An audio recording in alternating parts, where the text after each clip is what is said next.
Okay. So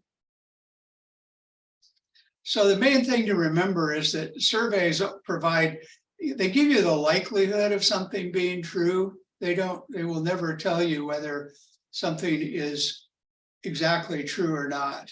So the example is, if we talk to 100 people and ask a question like, have you heard of this business? And half say yes and half say no, that's not a gospel truth, because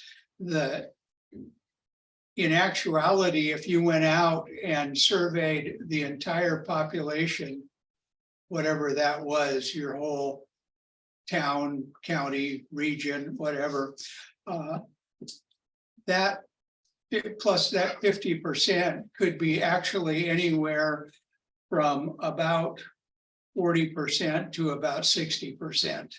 It just happened to be that on your particular sample, that's the way the numbers came out to be. So let me just, to demonstrate that, because who doesn't like a demonstration? So here's, each of these cups have 10 coins in them. I collect change, and so I've got thousands of coins, I think. I never do anything with it, I just collect it. So I take a random sample here, and I don't know this. We're going to let the coins represent people answering the question, have you heard of this business? Now, obviously, coins have, Oh, it's still on your screen. If I get too slick here, just send me a note. So these coins are going to represent people, and heads will mean, yes, I've heard of the business. We know that coins, it's going to be 50-50, but we're pretending that we don't know that for the sake of this. So if I look at this and heads are yes, I've got, out of this group of 10, I have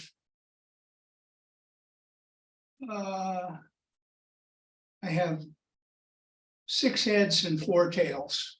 So that's 60% yes on that. And when you're down to 10 people that you've surveyed, it's basically anecdotal as far as we're concerned from a research standpoint.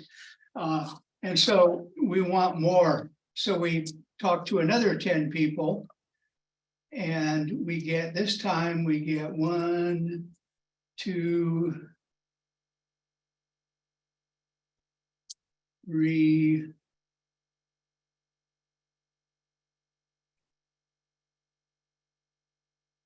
4 heads.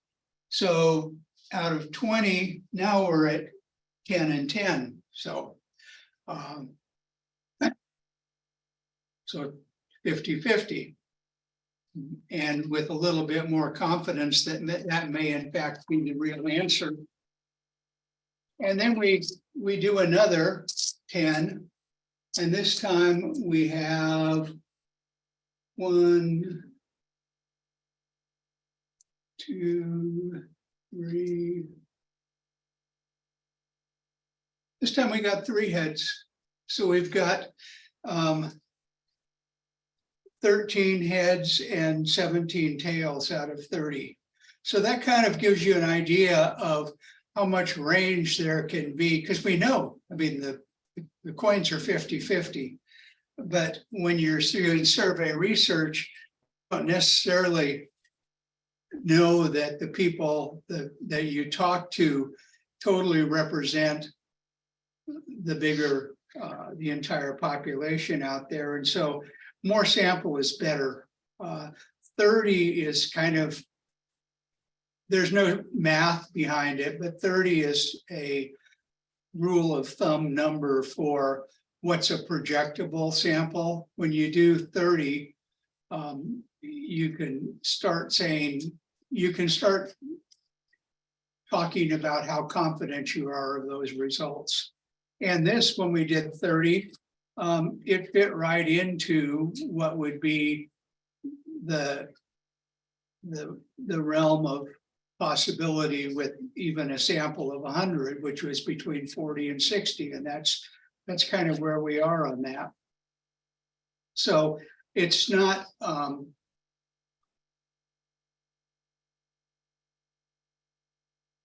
so like I said, it's likelihoods, it's not actual answers to things. And that's just something to keep in mind when you're planning on doing survey research, because you have to think about how certain you need to be of your result in order to make a decision. Usually you're doing survey research to make a business decision. And you want to, so you have to assess in your own mind, well, if I was 80% sure that this was correct, would I make the decision, or do I need to be 90% correct or 90% certain about it? And that pretty much determines how many people you need to talk to and so on. So the first thing to do then is to define your objectives. You've got to figure out what it is that you want to do out of the research with the data you collect.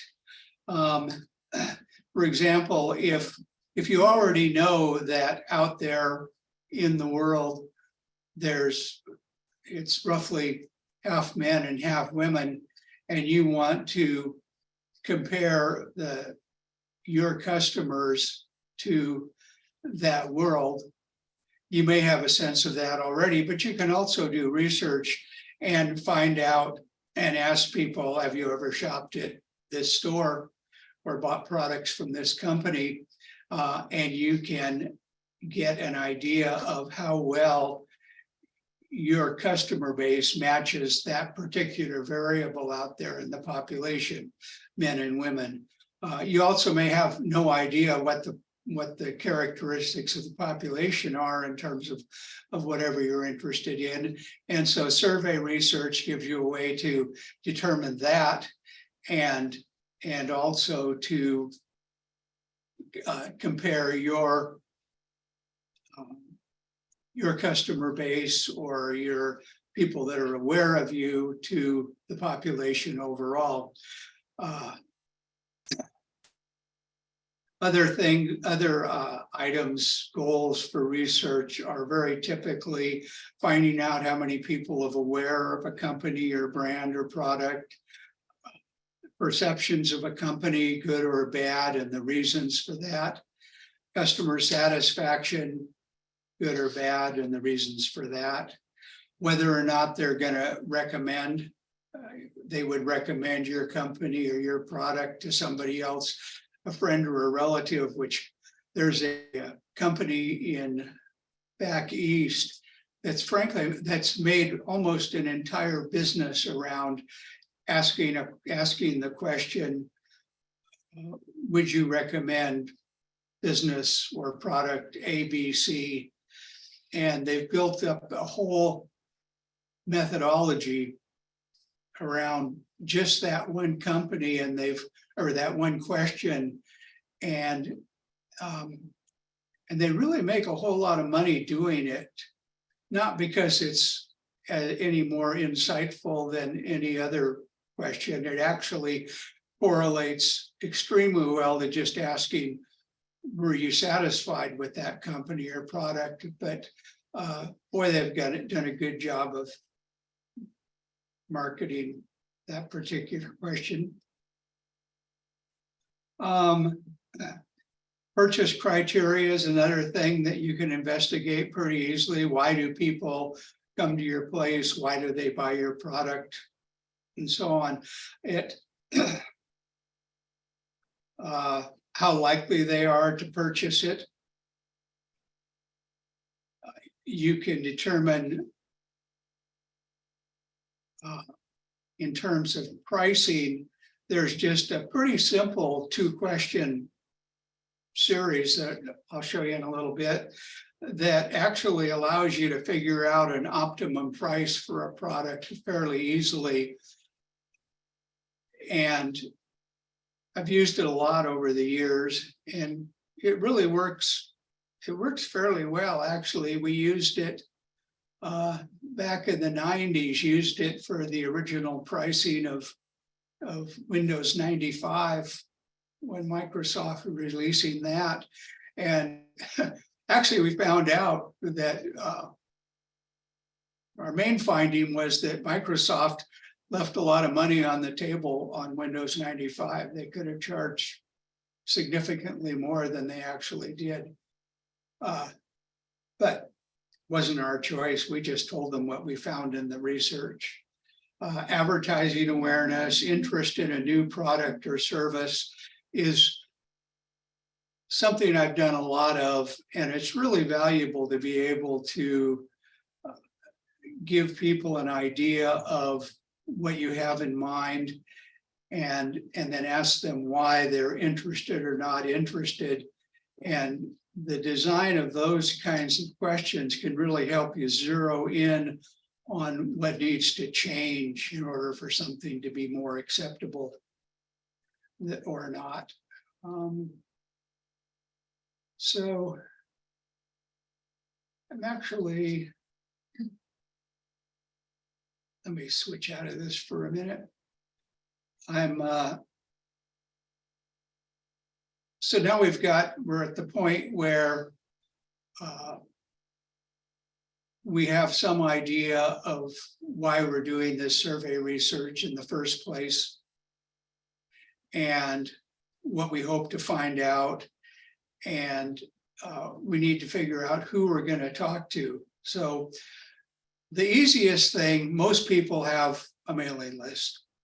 And so the easiest thing to do is get on SurveyMonkey or MailChimp or whatever, and put together a questionnaire and send it out to your mailing list. And that's fine if what you're mostly interested in doing is finding out how existing customers, or at least people that are aware of your business already, will react to your ideas.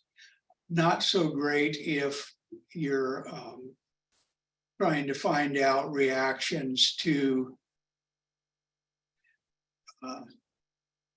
how people that aren't currently your customers are going to react. And let me switch back to this for a second. And then also you need to look at what segments you want to talk to. Segments can be as broad as I want to talk to people that have never been to my store before, never bought my product. And it can be as specific as I want to talk to women between the ages of 25 and 44 that live within 20 miles of my location. And those are all perfectly valid ways of defining your audience for your survey. And they give a framework for analyzing the results that you're going to get. So the next step, so now we know we have an idea of who we want to talk to and why we want to talk to them. And so it's time to put together a questionnaire. Now back in the day, like in the 80s and the early 90s, we used to be able to get people on the phone and spend 20 or 30 minutes asking them questions on the phone. And we had interviewers that were really well trained at how to keep people engaged and on the telephone. And that worked very well. It was expensive, but it worked really well.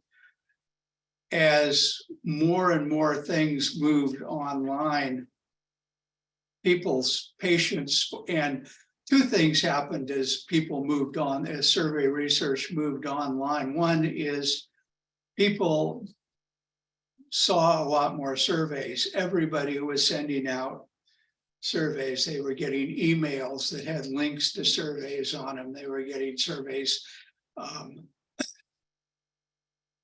that were actually in the survey itself was what they received in the mail. And at the same time, there was still a lot of telephone research going on at that time. And so as a result, people's patience for questionnaires the length of a questionnaire got less and less and less. And so we're at a time now that it's gotten to the point that I try to keep all of the surveys that I do down to 4 or 5 questions. If I can't do it in 4 or 5 questions, I need to give people a really good reason why they should even bother to answer the question, the survey in the first place. And it's, of course, you can, since all of this survey software that's used these days collects the email addresses of the people that are responding, you know who responds and who doesn't. And so it makes it pretty easy to offer them some kind of incentive to participate, a gift certificate or a free product or whatever works.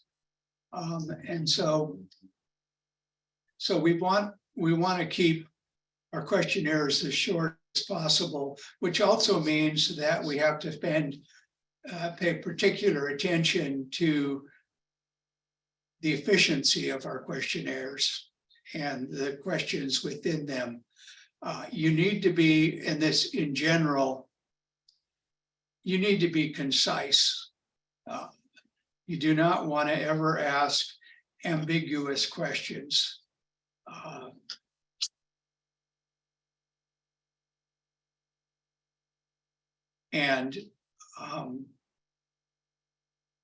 So a short, are you familiar with this company, yes or no, is better than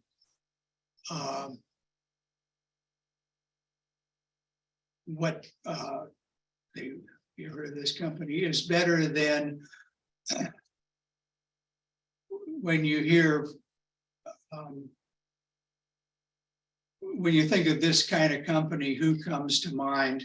That's a useful question, but it's not as direct. And if you're in a competition with larger companies, you're not going to get the direct answer of something that's very short and unambiguous. Have you heard of this company? You may want to know where you stand in relation to other companies, but it's not, if you're keeping your questionnaire short and you want to just have a single question about, are they aware of me? Make it the short one, yes or no. Don't combine 2 questions into one query. The classic example of that is, have you stopped beating your wife? Which, first of all, assumes that you are beating your wife and you're interested in whether or not you're continuing that behavior. But it's a combination of 2 questions. It's really, are you beating your wife? Or have you beat your wife? And have you stopped? And I see an amazing number in all the surveys that I review. I see an amazing number of questionnaires and questions that fall into that kind of thing. For example, when you go to store ABC, what time do you usually go? Well, obviously that presumes that you actually go to store ABC. And so for somebody that has never been to that store and maybe does or doesn't intend to go there, the question of what time do you usually go is pretty well meaningless. Now you can ask, would you consider going to store ABC? And then if they say yes, you can then ask, what time would you go? But to combine those two into one query is basically what happens to people when they're going through a survey and they get a question like that, where the question presupposes that they're doing something or not. The usual response is to just quit the survey, close the browser, whatever, close the email, whatever they do. And so you've lost an opportunity to actually find out some valuable information there just by not paying attention to making sure that you've just got one thing in your question.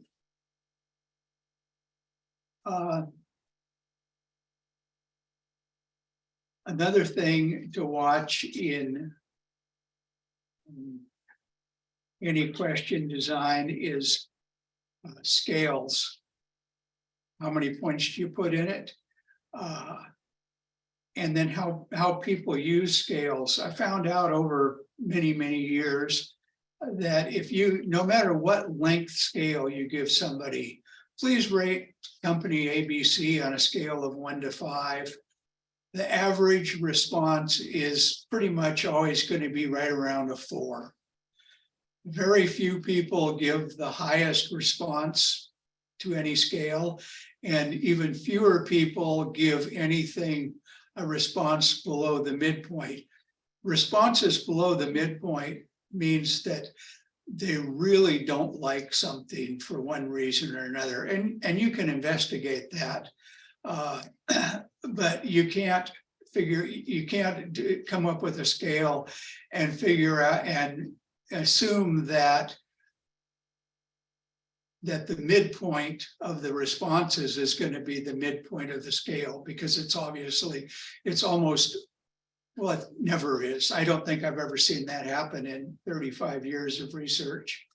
And the other question to ask yourself on scales is whether or not to have an even or an odd number.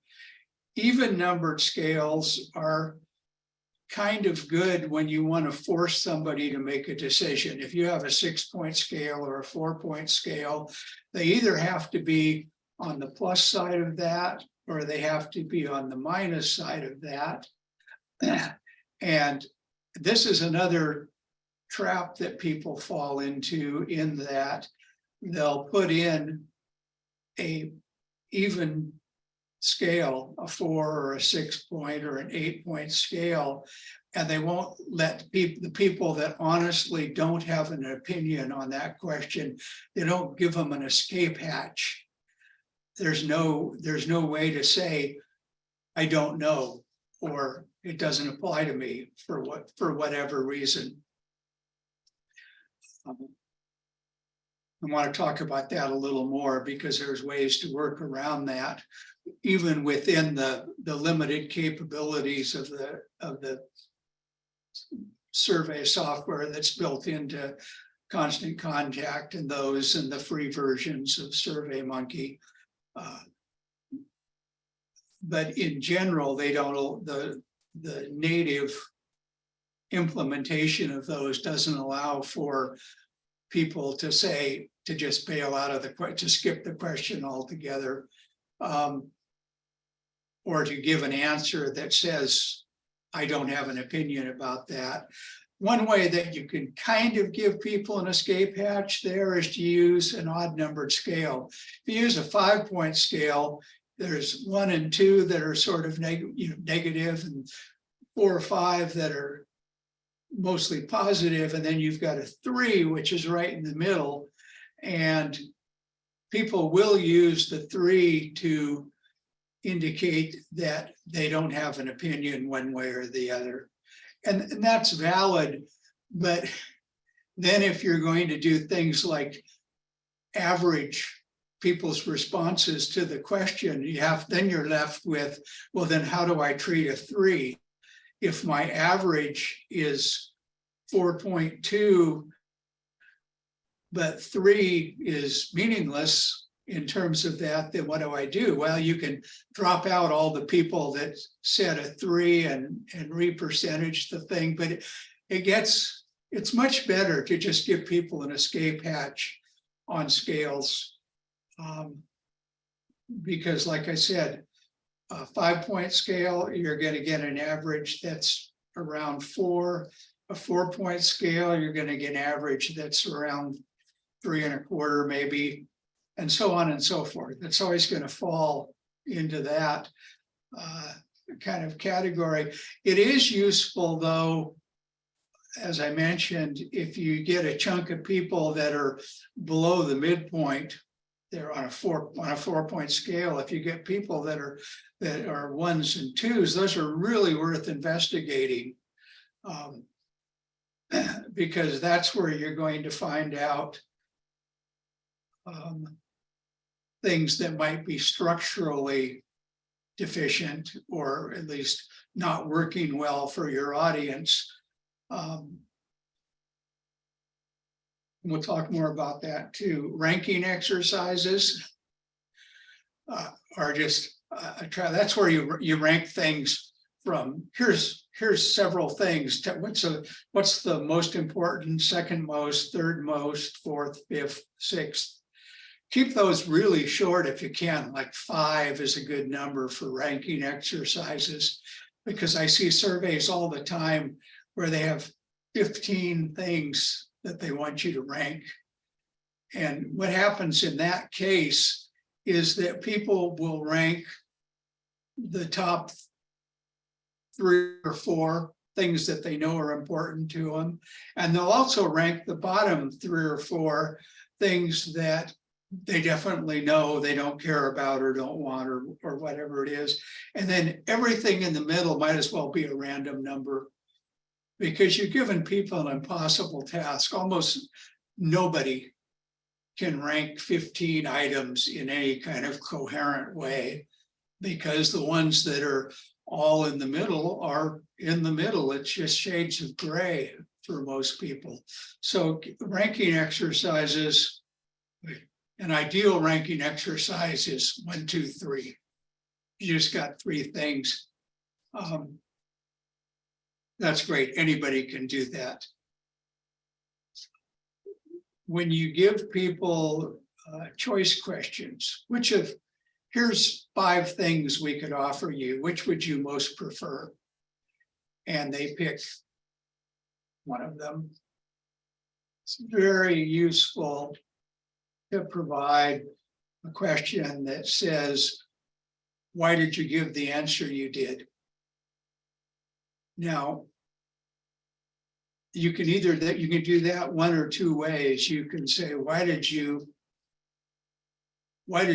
give that answer? And you can give them a pre-filled list of things that you suspect or know will be the reason why.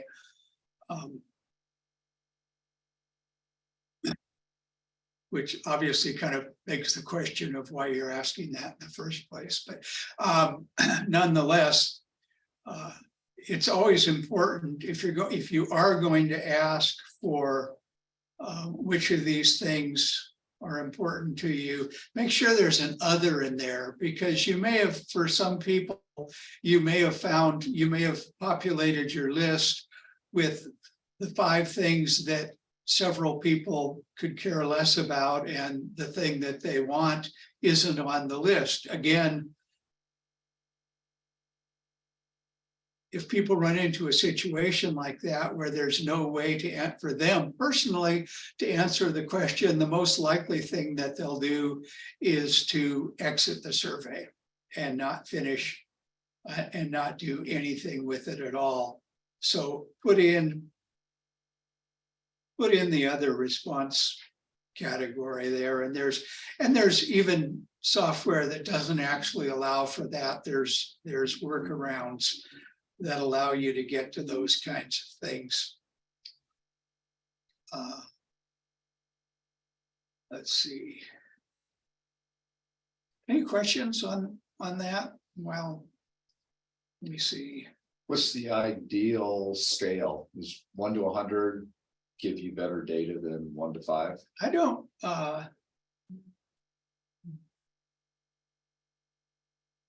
I've always liked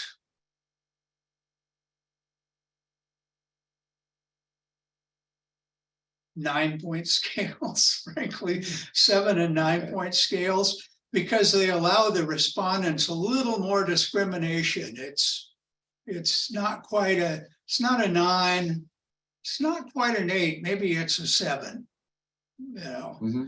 And there's still, if you got a 9-point scale, it's an odd number, so there's still a number in the middle they can use.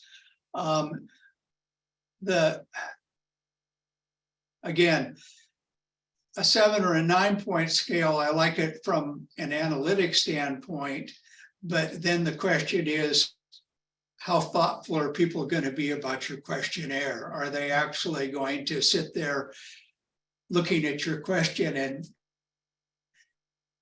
and is it important enough to them to want to go, well, is that a 7 or an 8?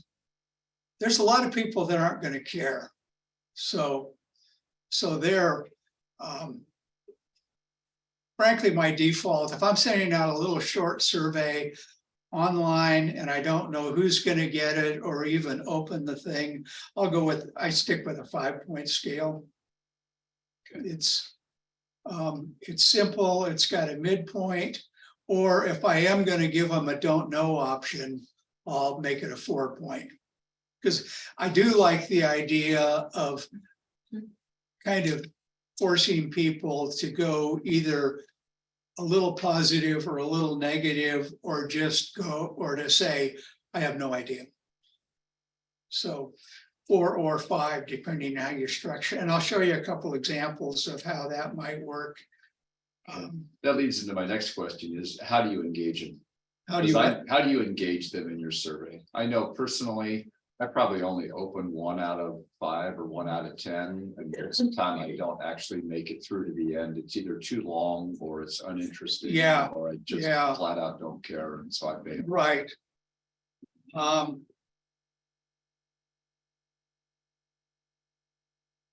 People have really a short attention span these days. People have amazingly short attention spans these days. I look at it as I'm trading my time to give somebody else. Right, free exactly. data. Exactly. Why do I want to do that? And I don't care about getting some little reward.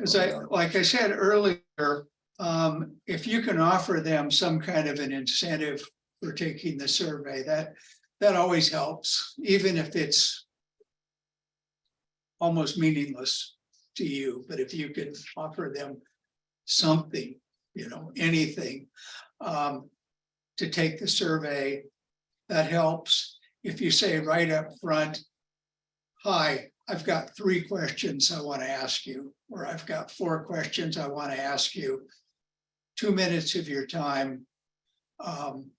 We're trying to create a better experience for you, or we're trying to do something good for humanity. I don't know. And it's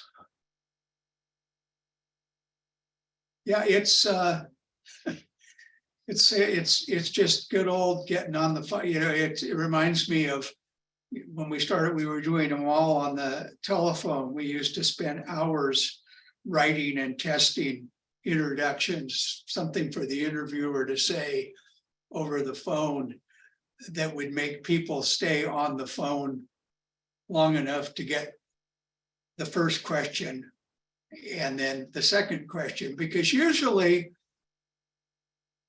an aspect of human nature is that once you've invested a little bit of time into something, you've answered 3 of the questions, you're a whole lot more likely to continue on to the end of it than you are if you don't answer that very first question. So you want to start out with something really simple, and especially on the phone, if you're talking to people in person, if there's a question that doesn't quite work for them for whatever reason, you've got a trained interviewer that can kind of talk them through it and give them, rephrase it a little bit maybe so they understand it more clearly, clarify what the terms are. You don't have any of that sending out a survey online.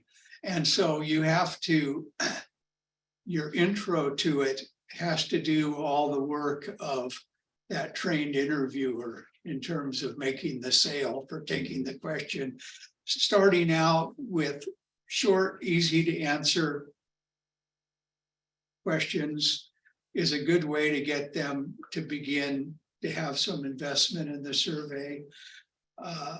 the thing that I've said over and over again about don't trap people, don't ask them questions that they don't have a way to answer. Because, if you take surveys regularly, I'm sure you've seen those where it's just, I had one the other day. It said, I think it was like, what cell phone providers you ever used, and it was all the usual suspects and a whole bunch of others that I never heard of. And I said, well, I use Verizon now, and I've used Charter in the past. So I clicked those two. And the next question was, please rate your opinion of these cell phone providers on a scale of whatever it was. And it was a question that you had to answer. Can't believe people do this. It was a question you had to answer. It was every single one of them. You had to give a rating to every single one of them, or the survey wouldn't let you go on to the next question. And so I went, well, I can rate Verizon and I can rate Charter, and I don't even know who these other people are. And so I tried to put in those two and say, go on, and it says, little red thing comes up. You must provide an answer to these questions. And there were like all the ones I hadn't answered. Now the text was red. And as you might imagine, my next thing was to close it and move on. That's and the thing is, in terms of survey software, that ability to say, here's a list of things, which have you used? Here's these two, and then have the next question have just those two in it. None of this survey software that's built into contact things or the free version of SurveyMonkey or any else that I've seen allows you to do that. Like I have a subscription version to SurveyMonkey that does let me do that and a whole lot of other things too, but it costs a couple $100 a year. And if you're not going to be sending out surveys on a regular basis, that's expensive. Because if you think a little bit harder about how you word your questions and how you set them up and all that, you can get the same information, but without having to spend the money to get the fancy version of the software. And we'll talk about that a little bit later. And I'm trying to think anyway, I run into those things all the time, and and I feel worse about the company. I mean, usually they're blind surveys. You don't really know who's doing the survey, but you can guess pretty well most of the time. And when they throw those kinds of surveys at me, I like them less because I just feel like I've been waylaid somehow. It's not exactly fair. So let me go back to, where am I there? I think this is it. There. Okay, questionnaire, shorter, better. Got it, and the shorter is better. Yes, I can't emphasize that enough. Don't do more than 4 or 5 questions. It's going to depress your response. It's much better to do a 2-question questionnaire, look at it, get your results, and then a couple of weeks later, a month later, send out another survey that asks the other questions that you want. And maybe that little short one will give you some more ideas about what questions you actually want to ask and the rest of it, rather than it just being a fishing expedition. Yes. Oh, hey. Bill, is there I don't know quite how to phrase this, but. Can you categorize people who will do a survey versus the other group that they won't do any of them? Or if the first question isn't great, they'll quit. I mean, I do surveys out of curiosity more than anything else, but some of them, Yeah, it's just, I'm not doing this one anymore. the shorter answer is no. Mhm.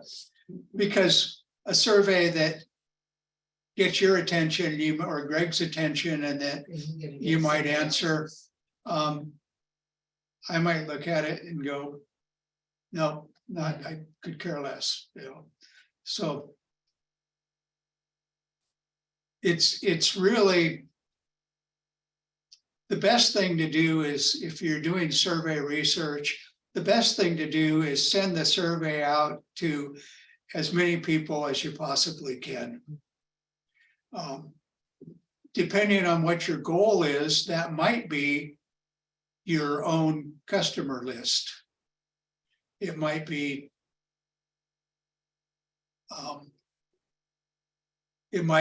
everybody that likes you on Facebook, whether they've been to your store or not. We have, like, at the art center, our list of people that have actually joined our email list is about 550 people. On Facebook, though, we have 12 or 1300 likes.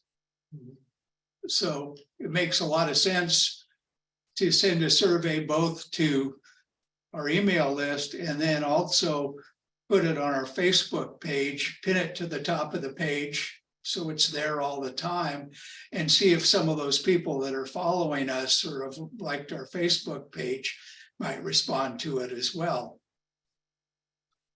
Usually, if you're going to put up on Facebook, Facebook has that little limited functionality where you can put like a multiple choice thing. Who are you going to vote for in the next election? And not particularly useful. It's better to put in your sales pitch for why they should do the survey and then just have a link to wherever that survey exists. That's going to give you your best. Don't waste your money on buying. There's hundreds of companies out there that sell sample. You can give them, okay, I want 1,000 email addresses in this geographic area or this zip code or whatever it is. They're almost uniformly horrible. When Sue was running for city council, I bought a list of, I think it was supposed to be all the emails in the 98631 zip code, even though a lot of those aren't actually in the city. It was a starting point. And so I got the list back from them, and half of it were non-working emails. I mean, they weren't even valid emails. So I wouldn't, one of those things I wouldn't waste your money on. You probably have better resources for that than most of the list companies out there. So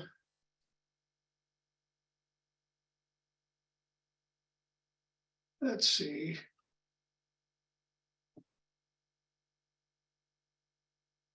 Here we go. So we've been talking about surveys. So let's go into a little bit to what's available out there. So this is the basic. If you go into Constant, I don't have MailChimp, I have Constant Contact. My assumption is that they have very, very similar capabilities. Also, SurveyMonkey, which is a big survey software company, they have a free version, or I think they still have a free version. And SurveyMonkey's free version is probably a little better than either the built-in survey functionality and constant contact or one of those. In that, I believe, I haven't looked at it in a long time. And I was going to look at the free version, but since I already subscribed to SurveyMonkey, it always defaults to sending me to my subscription version. But I believe even the free version of SurveyMonkey allows for don't know responses, which sounds like nothing, but it can be important.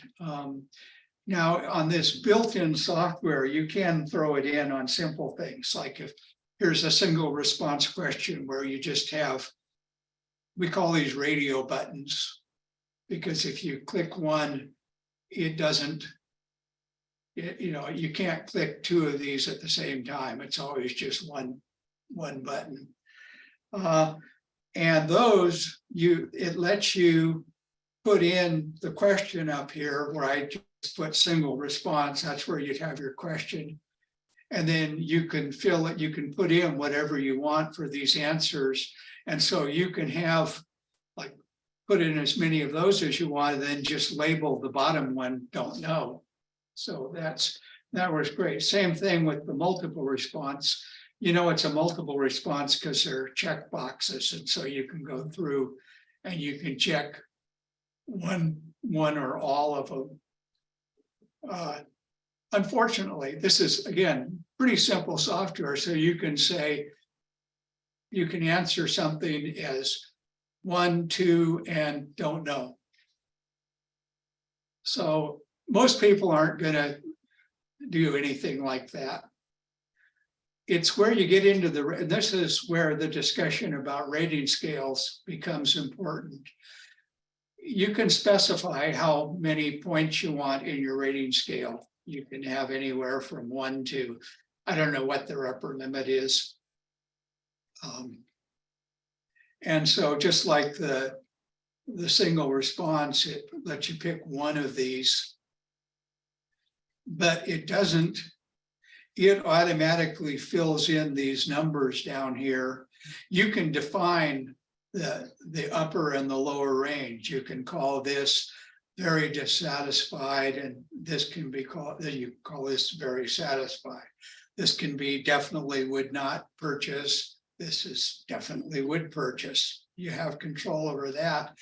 You cannot change the numbers here. You can't make this a 6-point scale and then make the first one a don't know. It doesn't allow you to change that. Same thing with the ranking choices. You tell it how many things you want them to rank.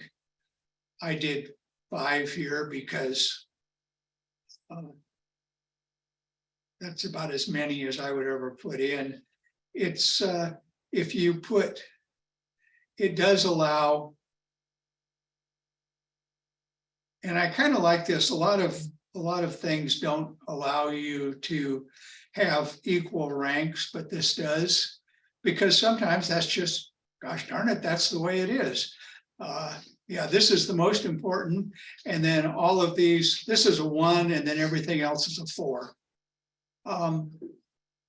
And that's another thing that I see as a trap in a lot of the surveys that I get, where they absolutely force you to rank every single thing in their 20-point list.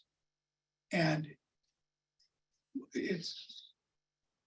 most people won't do it.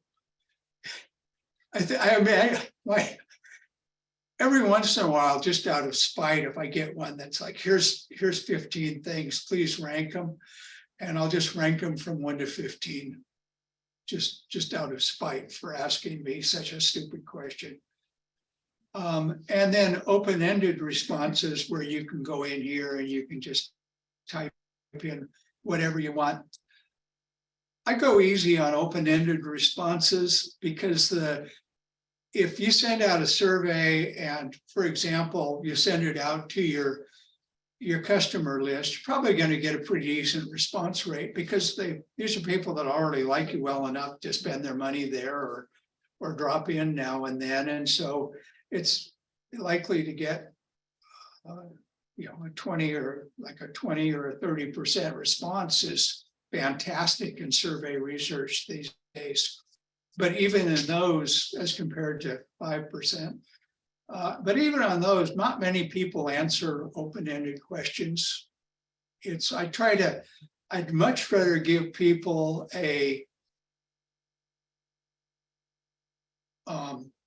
like one of these single or multiple responses, and then have an option for an other in there.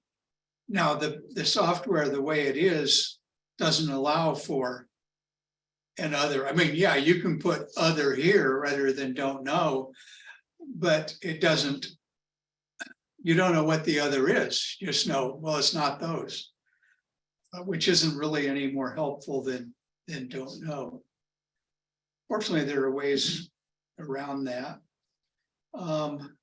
Yes. I just looked up SurveyMonkey and they do still have a free version and they have an other option on their mobile.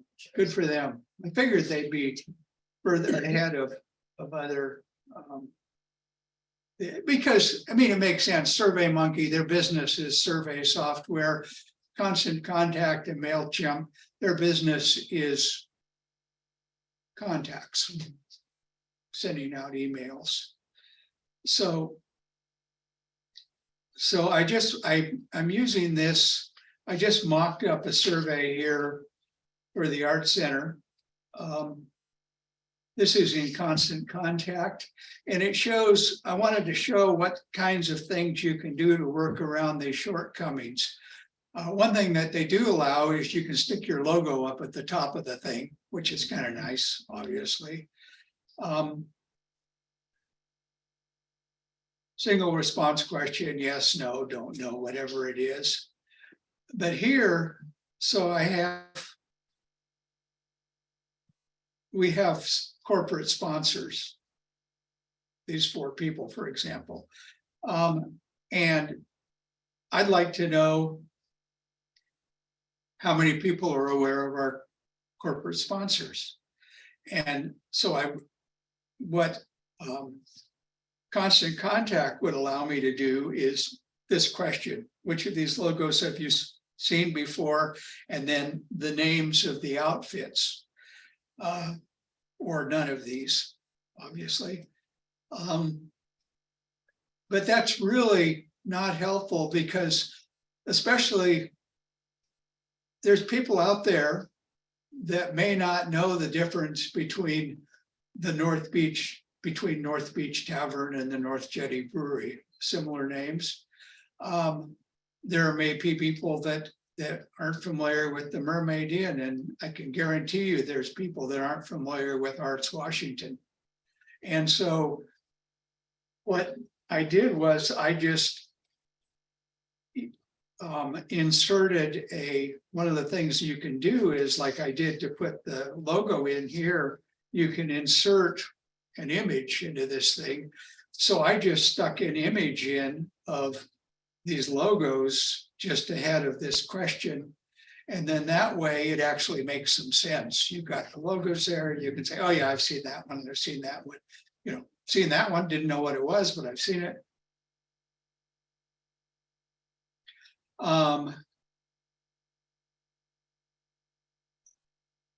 Get back to this is just the standard other response. Oh, I misspelled response. That was sloppy. Check your spelling before sending these out. The rating scale. I was actually wondering if that would improve engagement. What's that? Does that improve engagement when somebody catches something like that? Because now they're paying more attention. Oh, no, they just think you're sloppy. There's no, I put this in mostly because, like I said, the issue of don't know is kind of a problem sometimes. But what you can do is you can put in, like, here's a rating scale, 1 to 5. Low to high. Can't remember if they let you switch it from high to low or not. I didn't look at that. It's not that important. I always did my rating scales from high to low. So this looks wrong to me, but it's fine. What I did here though was I added another question that doesn't have, it doesn't actually have a question to it. All it has is a single response. It's one of these kinds of questions. Multiple response, which have you seen before? It's a single response, multiple response one, and I labeled the one response, don't know. And so people, and then when you see it, it's right at the bottom of this rating scale. And so you can quite easily say, don't know. And it gives people an out for this rating scale. And you can do the same thing. You could put the same thing. You could put it at the bottom of these check. You could have other and don't know. You could have none of these. And you could also have don't know, because that's a valid response. Here's 4 logos. Which of these have you seen before? I can't definitely say that I've never seen any of them, but I don't know if I've seen any of them. They don't ring a bell. The single response one, don't know. The same way that I put in this don't know response here as an extra question that doesn't have a question associated with it. You can do that. You can take and you can insert an open-ended response, except you could just say,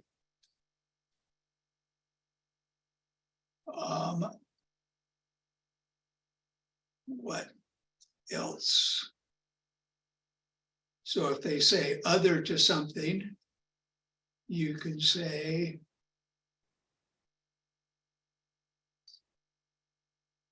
what else would you want?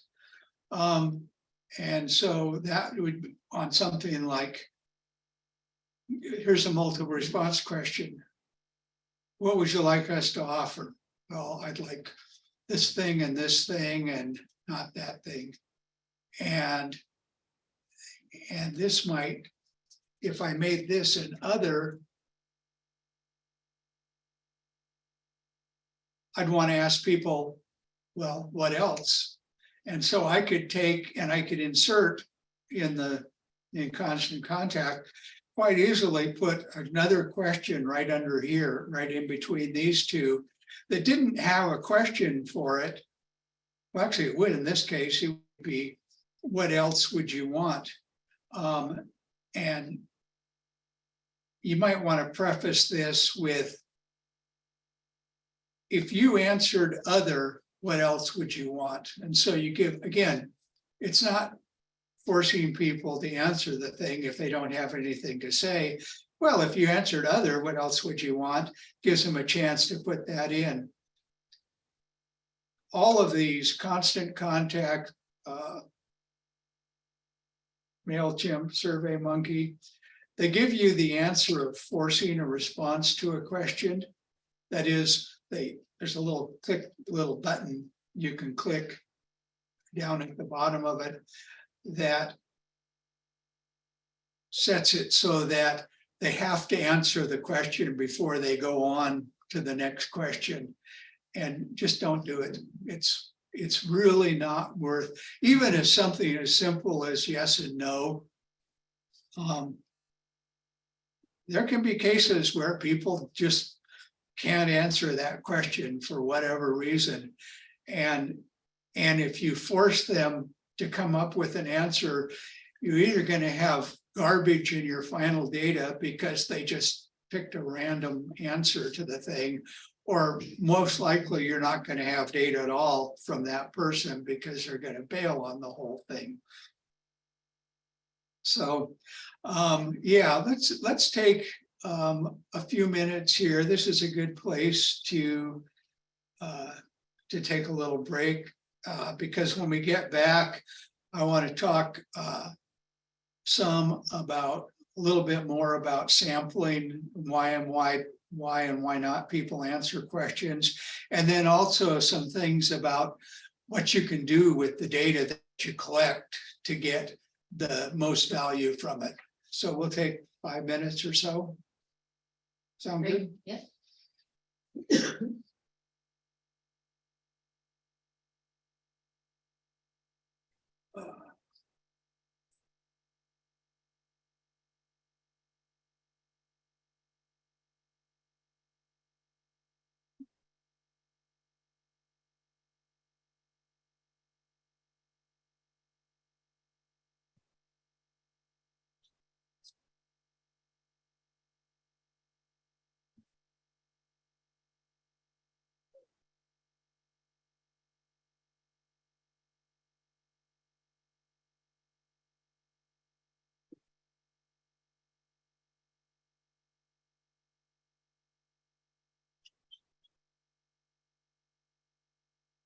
I think I have to use the restroom probably.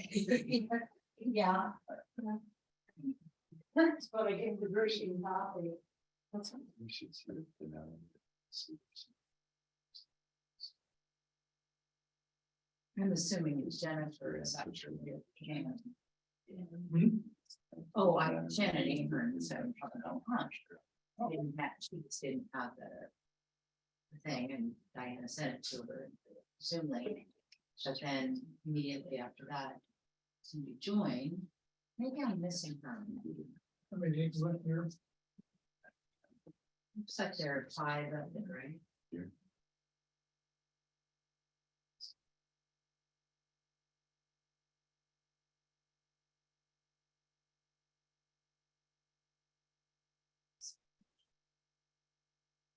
I have Schultz, Carrie, EDC, Jennifer.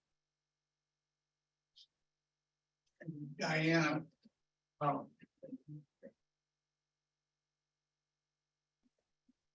I don't know. But I think. I'm sure. We needed it right now. No.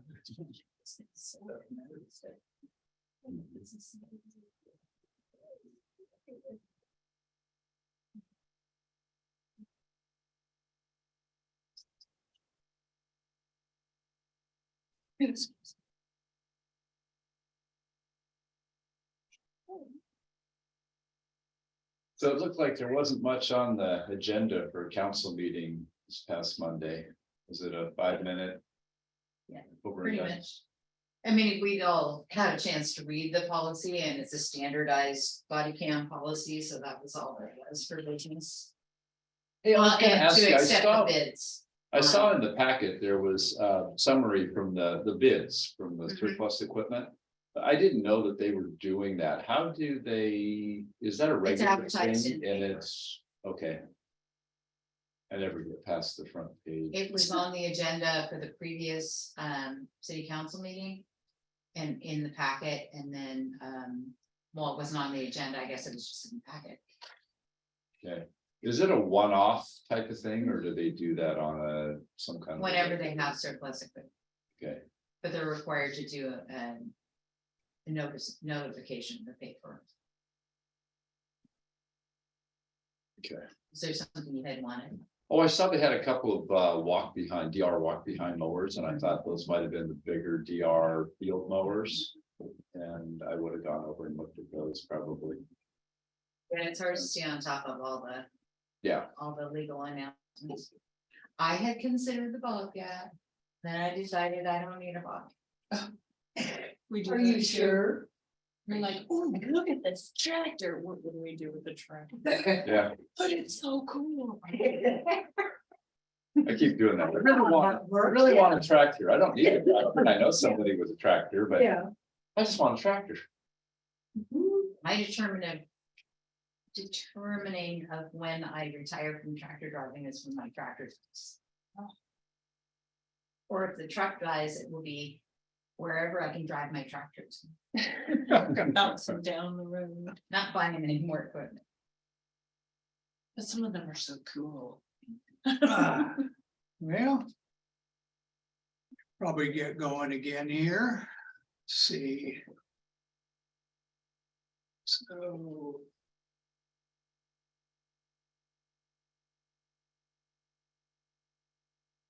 All right.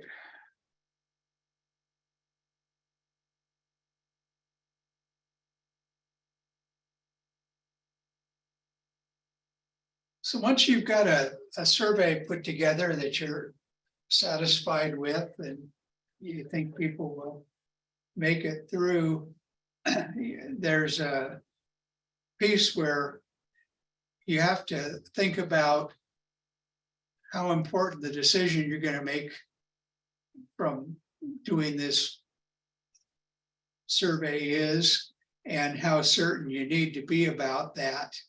And so this is basically what's called levels of confidence here for different samples. Kind of the gold standard for most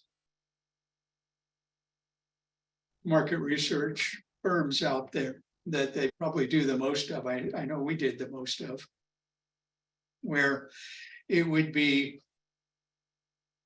the client wanted to be 95% confident that the results we got were going to be within 5% of reality, basically.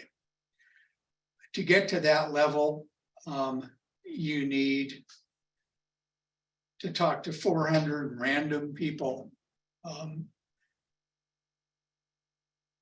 And the random piece for all of these statistics, the random piece of that is very important because we couldn't survey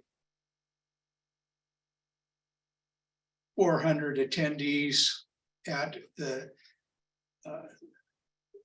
Democratic National Convention and assume that that was representative of the country as a whole. If you're happy with, if you feel like you can make a decision, for example, if I was said, well, if I was 80% confident, 80-20 rule kind of thing, if I was 80% confident that the answer I got was within 5% of reality out there. To do that, you only need a sample of 200. It's less confidence, a smaller sample. You wanted to crank it even down further, like 70%, you could probably get to that plus or minus 5% with 75 or 80 people. So anyway, just something to keep in mind. And the way the statistics work, to get to cut this plus or minus 4.9%. If I wanted to cut that in half, I'd have to have double the sample size. Or 4 times the sample size. So I'd need to talk to 1,600 people to get down to plus or minus 2.5%. Anyway, so just I wanted to mention that. So in sampling, in figuring out who you're going to talk to, the ideal is that everybody in the people in the population you're interested in, and that could range from everybody that lives on the peninsula or in Astoria. It could be down to anybody that's ever bought your product or shopped at your store or eaten at your restaurant or whatever. But the idea is that everybody within that group should have an equal chance of being included in your survey.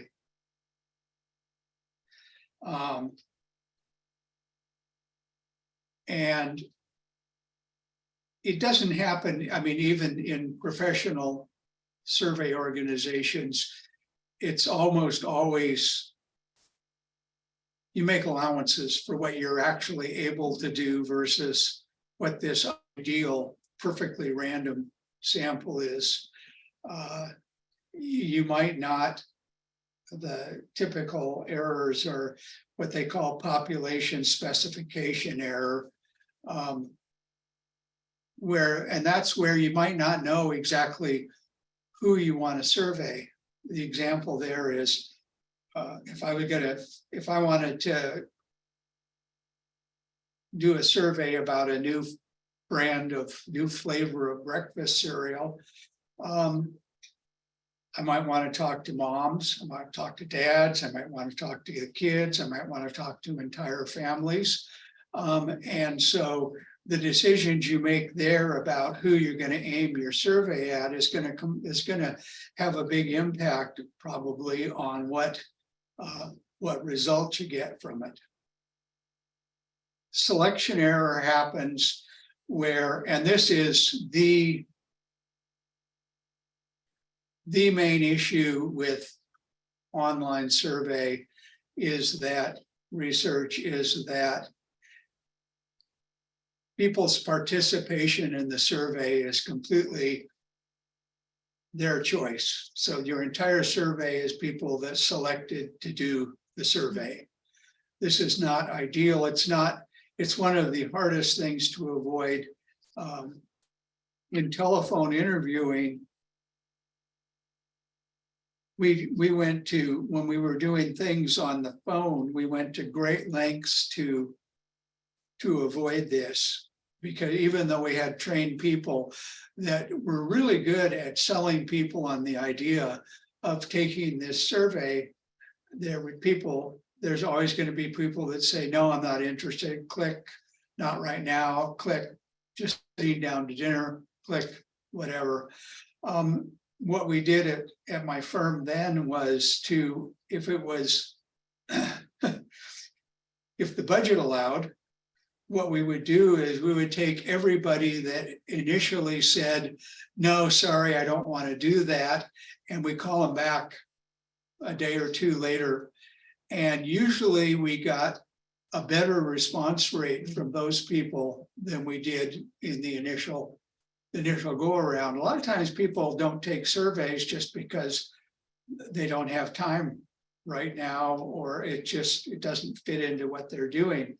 And so in online surveying, the best thing to do then is send out the survey and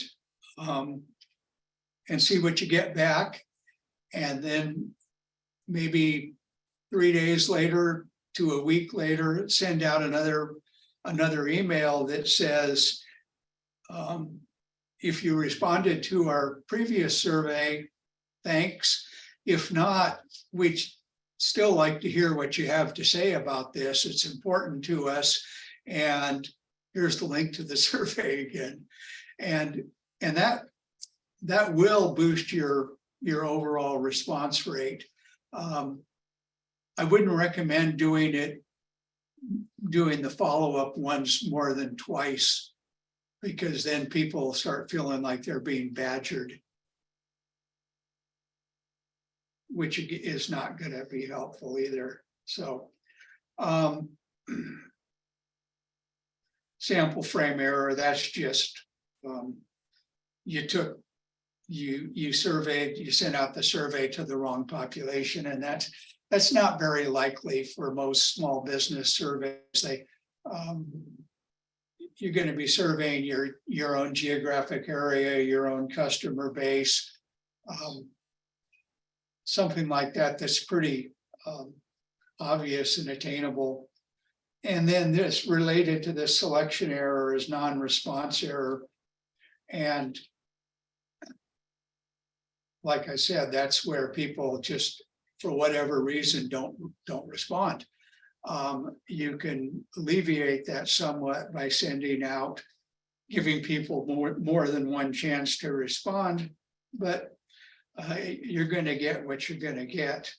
Again, it feeds back into, it's gonna be better if it's a short survey, it's gonna be better if you give enough attention to the questionnaire, that people don't start feeling trapped within it and bail out because there's nowhere to go, and so on.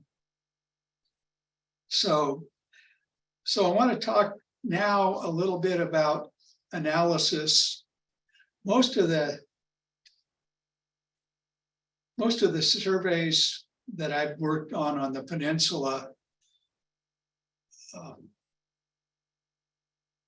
the analysis, what we do with the data has been on this, okay, it's been on the simple side compared to what we used to do in the firm, because there we very often collected, we always had samples of 2,000 or 3,000 people, and you can do a lot with that much data. You can do all kinds of fancy multivariate statistical analyses, and here a survey that gets 100 or 200 responses to it is doing well. It's doing really well, and it's still, the information is no less valuable. It's just, if you're a statistician, there's just not as much fun stuff as you can do with it. But one of the most basic things you can do, and it's very helpful, is to have a question in your survey that allows you to separate people into two or more distinct groups. So here's one we did from the Art Center years ago. We sent out a survey to everybody that was on our mailing list, that said, how do you generally learn about concerts at the Art Center? Please check all that apply. And so people could go through here, and these were all the places where we advertised our concerts at that time. And is there any place else you learn about our concerts? No. So here's the other thing. And then we had a question that was just simply, have you attended any of the Art Center concerts this year? With that question, we could then split out people that either have attended a concert or have not attended a concert. And we could see that the people that do come to our concerts, well, the main thing, of course, was the emails from the Art Center, because the people that were responding to the survey were the people that we sent an email from the Art Center to. So this was not a big surprise. And then for the people that had attended, word of mouth and recommendations on our website and Coast Weekend and this, the piece, and then the part that was of interest to us was that people that hadn't yet attended a concert were twice as likely to use our Facebook page as the people that had. And then also the people that hadn't yet been to a concert used the Visitors Bureau newsletter email and the Visitors Bureau website. And so this gave us a way to tailor our communications to, I made it a specific point to have concerts, especially with really good touring artists, where I knew people were going to have an exceptional experience. I'd made sure that I had it on these three channels, because those reach the non-attendees to a much better degree than the attendees. So that you can do that with just about anything. And it's really helpful, and you can do it, it's really easy to do it in Excel. You just sort it by have attended, have not attended, put the two columns side by side, and then make a graph of it. I mentioned pricing sensitivity, and this one, it's always, not always, a lot of times it's of interest to people to be able to know what if they have a new product, a new offering of some kind, a new service, and they're not exactly sure how to price it, just because they've never had it before. There's these two questions you can ask. At what price would you just start to feel that at whatever it is too expensive and you wouldn't consider purchasing it? So obviously this is going to vary a lot depending on the product. If it's car, or yeah, maybe there's going to be some people that think $50,000 is too expensive. There are going to be people that think 70, and there's going to be people that think 30 is too expensive. And then you also ask the reverse of that: at what price would you just start to feel that this is too cheap, and you'd have concerns about its quality or performance? Again, with the car, I mean, that could be, well, could be 10,000, it could be 20,000, who knows? It's going to be whatever it is for that audience and whatnot. The thing is that what you can do with that is you can plot these things so that there's going to be a price out here where everybody says, out here at this end, the left end, there's going to be some price at which everybody says it's too cheap. If you go below that price, there's no question that everybody's going to say it's too cheap.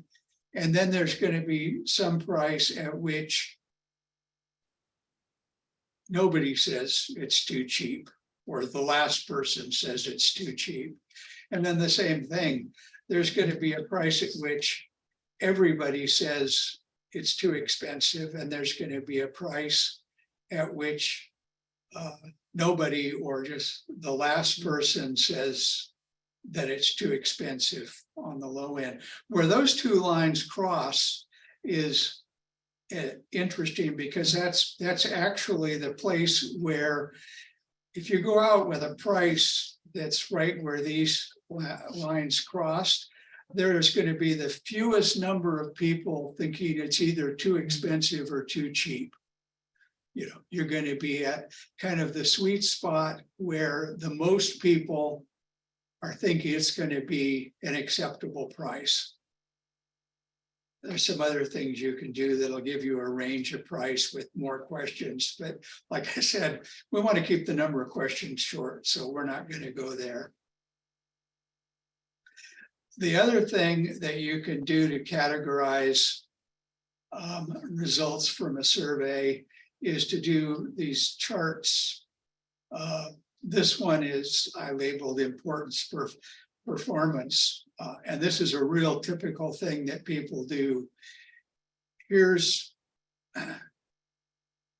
a list of 6 things or 7 things or whatever that might be important to you when you're shopping, buying, whatever.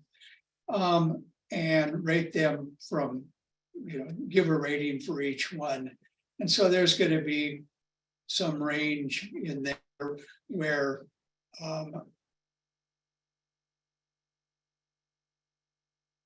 and there's an average to that range. So let's say the range was, the most important thing was a 4.5 and the least important thing was a 1.5. So the average of all of them, when you got all of them, you got was, say, a 3. And then the same thing, and then you could also ask, how well does this company perform at delivering on this, the same 6 attributes? And again, it goes from the lowest rating to the highest rating. Again, and it crosses at the average. And I just drew these as nice equal things just for convenience sake, but you got to remember that the actual average on satisfaction and on this, well, just because of the way people use scales, that is, people don't give lowest ratings, they don't give highest ratings, they're in the middle. This, they actually cross at different points. But if you take each of these 6 attributes, or 7, or however many attributes you got, you can classify them in 4 different ways on this kind of chart. You can look at things that are high in importance and also high in satisfaction. And those are things that are high priorities for you. Those are ones that you want to make sure you maintain those, the quality of the, whatever it is that makes people satisfied, and whatever it is that makes them important to people. Things that are important to people but have lower than average performance or satisfaction are opportunities, because it's a chance to improve on the things that are most important, and you know what those are, and you have a chance to move these things that are opportunities into the high priorities.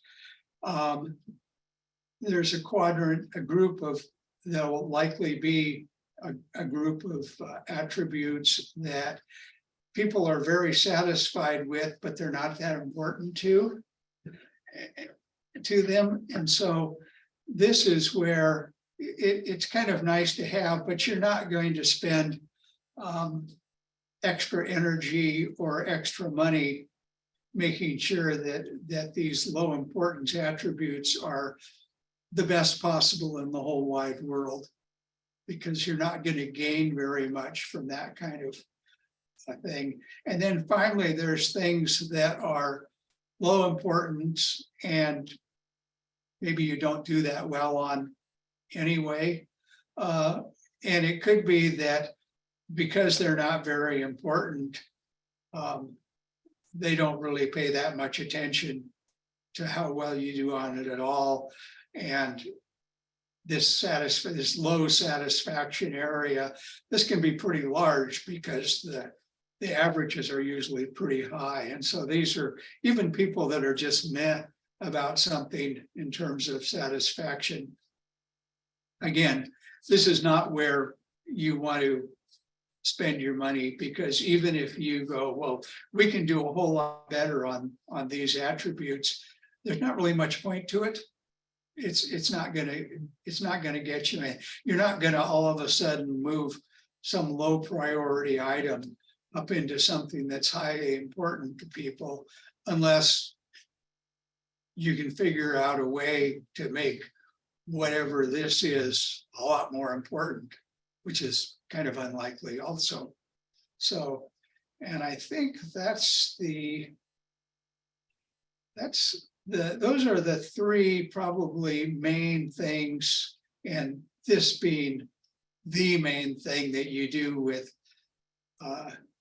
survey research in a small business environment, is breaking it out into groups that you're interested in. Like I said here, attended and not attended concerts, those are definitely groups that we're interested in. So that might be people that have purchased and not purchased your product or whatever.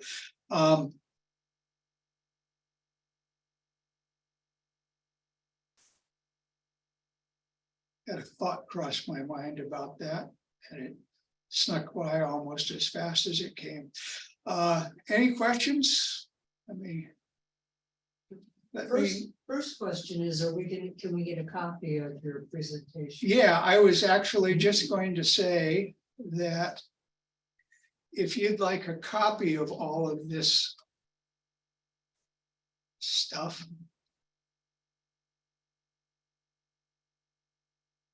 a few pages. There's my email, Bill at. Since I'm getting older, I want an email address that was easy to remember, so it's bill@billsvendsen.com. If you want to send me an email, I'll be glad to send you a copy of this presentation.